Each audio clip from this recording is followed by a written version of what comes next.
50 வருஷம் ஒரு கட்சியில இருந்தவர் திடீர்னு ஒரு நடிகருடைய கட்சியில போய் சேர்ந்திருக்காரு. சேர்ந்து அந்த துண்டை போட்டுக்கிட்டு பேட்டி கொடுக்கிறாரு. இது எப்படி இருக்குன்னா, 60ஆம் கல்யாணம் நடத்திக்கிட்டு இருந்தாங்க ஒரு தாத்தாவுக்கு.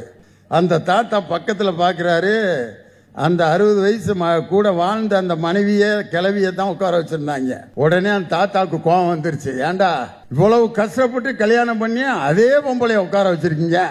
அந்த பாட்டிக்கு கோபம் வந்து, இந்த வயசுலயும் உனக்கு இப்படி ஒரு ஆசையா, இனிமே நீ என் கூட இருக்காத, போயா வெளியே அப்படின்னு துரத்தி விட்டுருச்சு. அந்த கிளம்பி வந்து இப்படியே பார்த்துக்கிட்டு வந்தாரு.